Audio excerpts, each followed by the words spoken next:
What's good, guys? I am here with your boy Gabe. I'm back. Gabe Time Fit. What's good, bro? It's been a minute. Yeah. It's good to be back though on the channel. We here. We at Mount Vernon Barbell, the new spot. This gym is like insane. If you've ever been to the original Mount Vernon Barbell, this is me, certified personal trainer / fitness guy. In today's video, I'm gonna see if I can keep up with Mark's powerlifting program, and if I can't, I'm gonna have to do powerlifting for the rest of the year.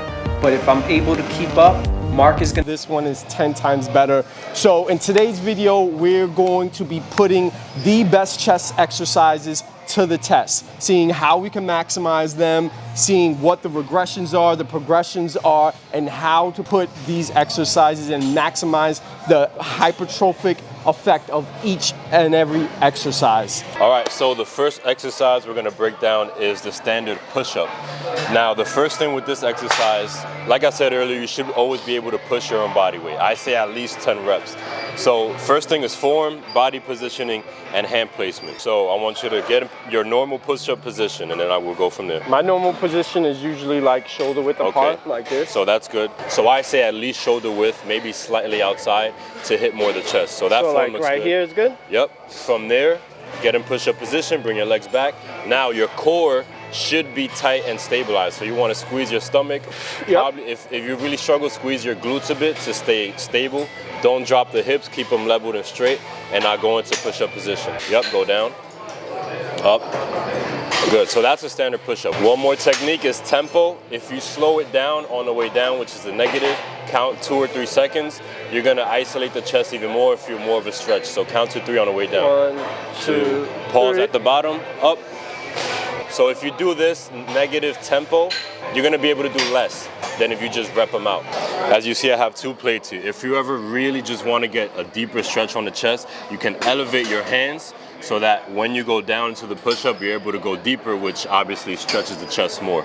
So I have 45-pound plates. You're gonna place both hands on either side. For this, you can probably go a bit wider. Get in the same push-up position. And then from there, just go as low as you can.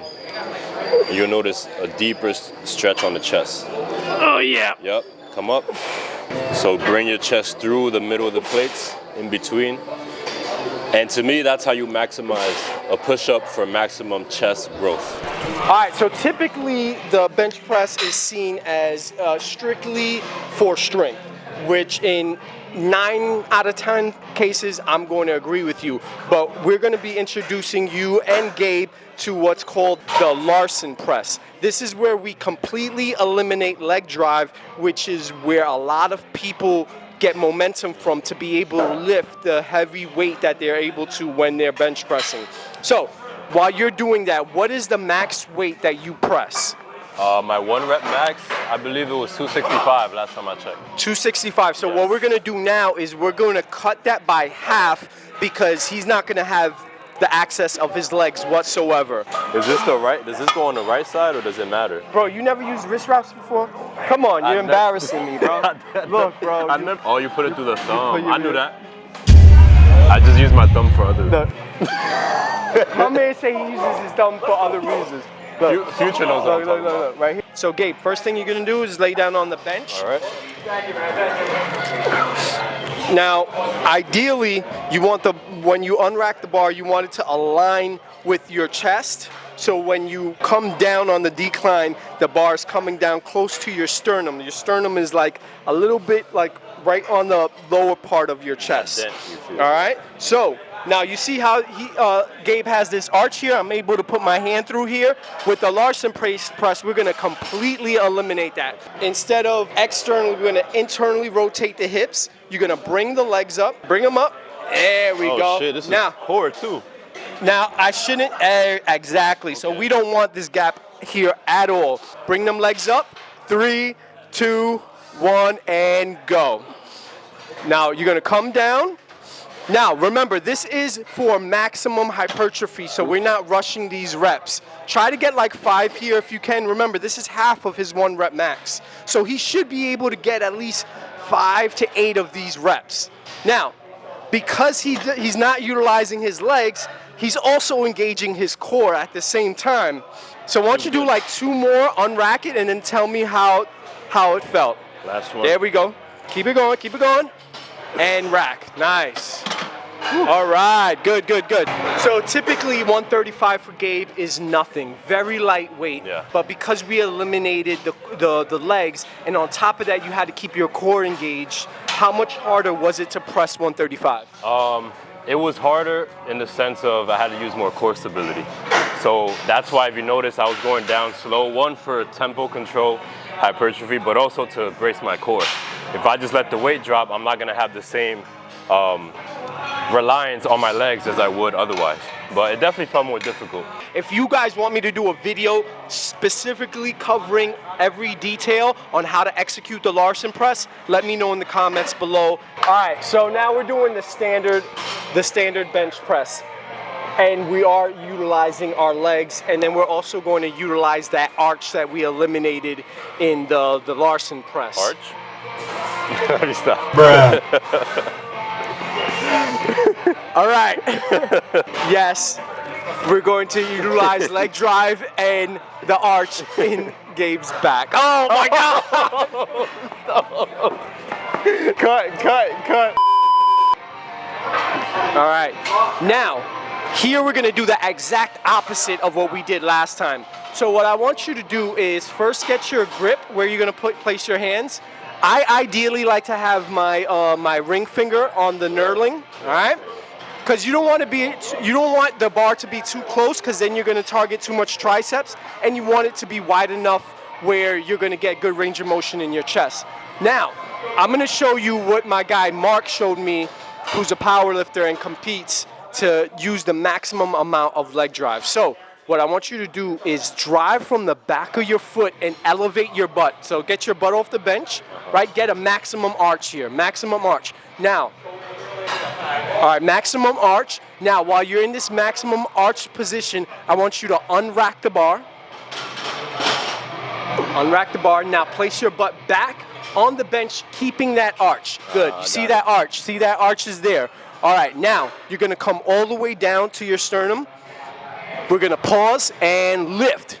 There we go. Let's do 2 more of those. Go all the way down. We're going to pause and then drive. There we go. And as you can see, a lot of the force is going directly into the heel of his foot. All right, let's do it again. All the way down. Drive off the heels, but keep the butt on the bench. One more time. This time, don't get your butt off the bench. And drive, rack. Good. I felt the difference there, yeah. Good, good. Rack it. All right.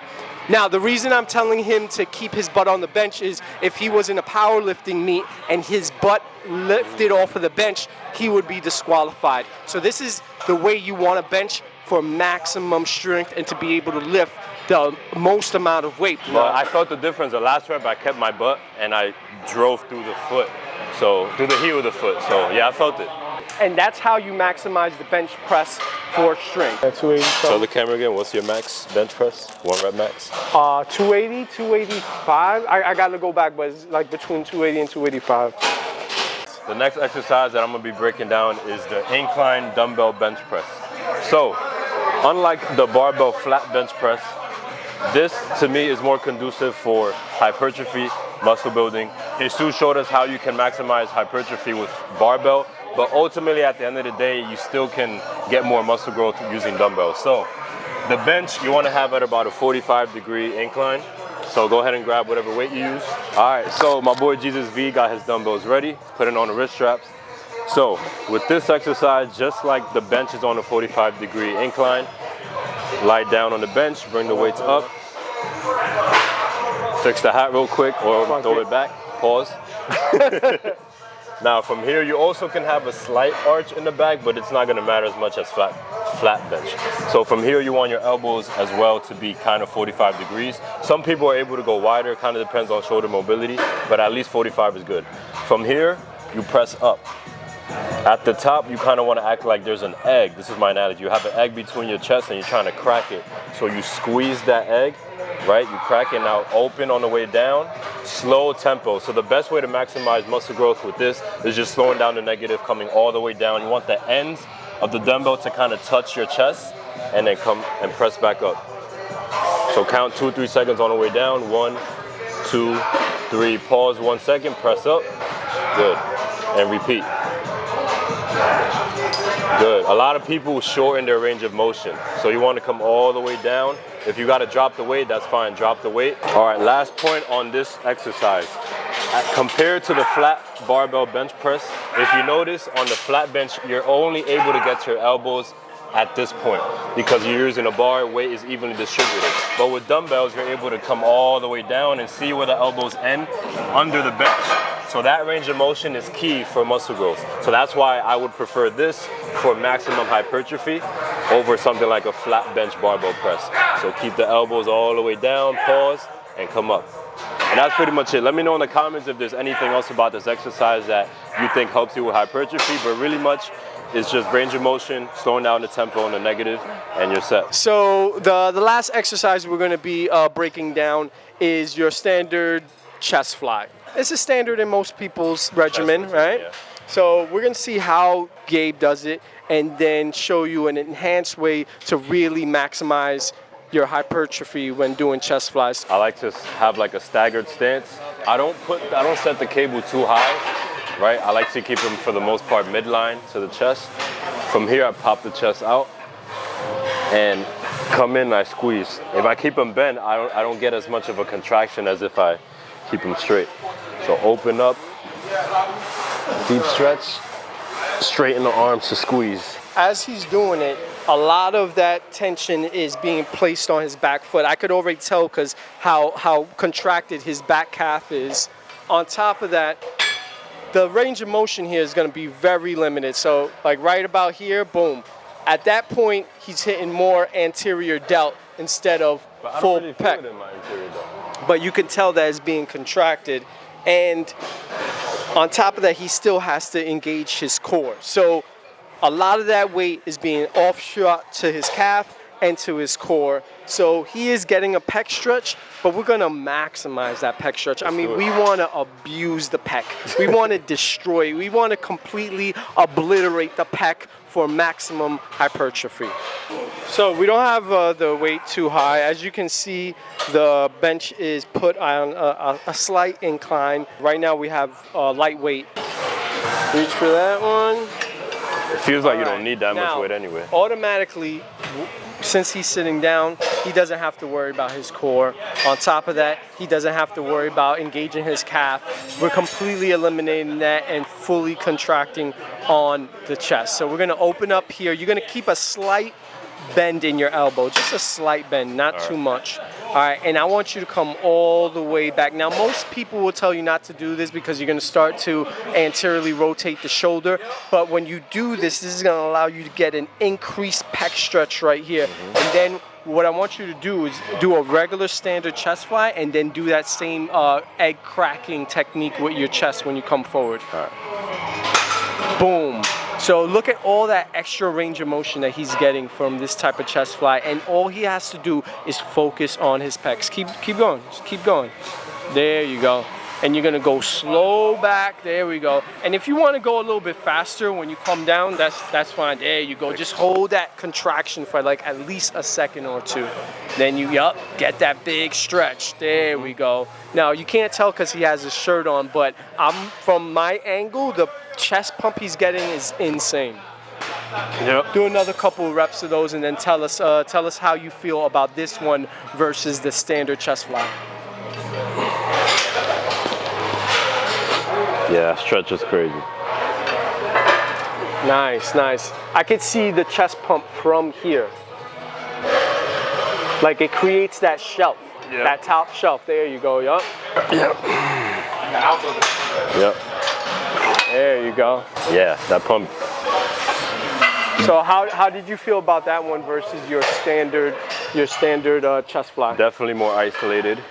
When I was standing, I felt a little bit of my biceps working. Here is just all chest. And I actually don't feel the shoulder, so it's good. I like this variation. I don't know if I would do it consistently just because of the setup, but if you're trying to destroy your chest. Yeah, I mean, you got to get the bench. If you're trying to destroy your chest, then this is definitely a good variation for maximum growth. Yeah, I would do this like after your compound lift. So if you're doing compound chest exercises like bench press, and you're doing like dumbbells, do all that first, and then save this for the end and you're just gonna feel Yeah. completely destroyed. You don't after. need heavy weight at all. So like Stretch. for this video, I would suggest start with Gabe's first exercise, the push-up with the increased range of motion, then bounce to the bench press.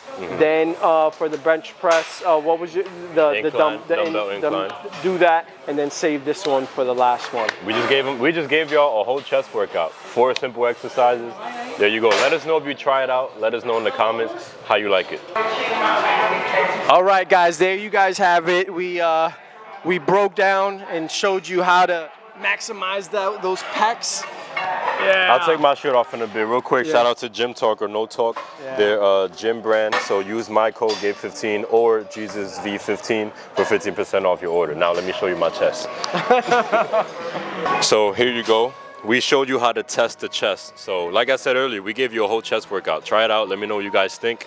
And give us anything that we missed that you think we could do better, and we'll try it out ourselves. Yeah. If you guys like this type of video where we're taking standard exercises and showing you how you can maximize them for a maximum either strength effect or hypertrophy effect, let us know in the comments. And if you enjoyed this video, make sure you like, comment, share, subscribe. And as always, until next time, fuck your insecurities. Peace. All right, perfect.